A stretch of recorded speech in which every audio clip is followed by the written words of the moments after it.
ఈరోజు ఒక చరిత్ర ఎందుకంటున్నానంటే ఒక సామాజిక సంస్కర్త, బడుగు బలహీన వర్గాల ఆరాధ్య దైవం మహాత్మా జ్యోతిరావు గోవిందరావు పూలే జయంతి చేసుకుంటున్నాం. చాలా మంది పుడతాం, చాలా మంది చనిపోతా ఉంటాం. చనిపోయిన తర్వాత చాలా మందిని మరిచిపోతాం. శాశ్వతంగా చరిత్రలో కొంతమంది మిగిలిపోతారు.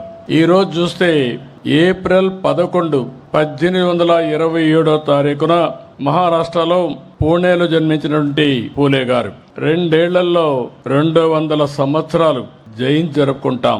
అంటే 200 సంవత్సరాల కంటే ముందు పుట్టిన వ్యక్తిని రోజు రోజుకు గుర్తుపెట్టుకుంటున్నామంటే, వాడవాడలో జయంతి ఉత్సవాలు చేస్తున్నామంటే అది ఆయన చేసిన త్యాగం, చూపించిన స్ఫూర్తి అని మరొకసారి మీ అందరికి విజ్ఞప్తి చేస్తున్నా.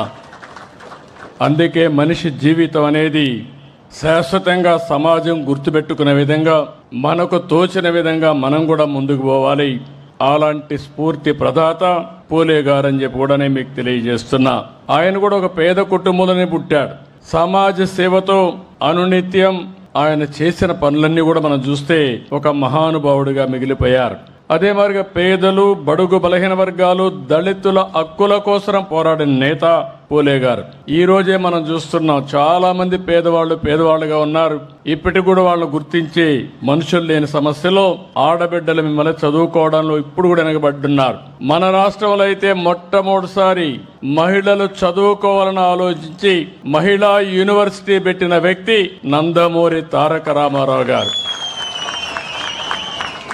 అలాంటిది శ్రీ విద్యకు మద్దతు లేని రోజుల్లో 1848లో తొలి మహిళా స్కూల్ పెట్టాడు.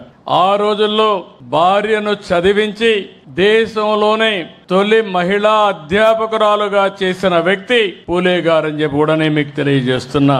ఇప్పుడు కూడా మనకు ఆవిడ ఎప్పుడు ఆదర్శం. సావిత్రిబాయి పూలే గారు తొలి మహిళా అధ్యాపకురాలు. ఇంకో పక్క కుల వ్యవస్థ ఇప్పటి కూడా మనం అనుభవిస్తున్నాం. వివక్షత ఉంది. అందుకనే ఈరోజు ఎస్సీ ఎస్టీ అట్రాసిటీ యాక్ట్ వచ్చింది. రేపు ఎల్లుండో వెనుకబడిన వర్గాలను అవమానం చేయకుండా బీసీ ప్రొటెక్షన్ యాక్ట్ కూడా తీసుకొచ్చే బాధ్యత ఈ ప్రభుత్వం తీసుకుంటాం.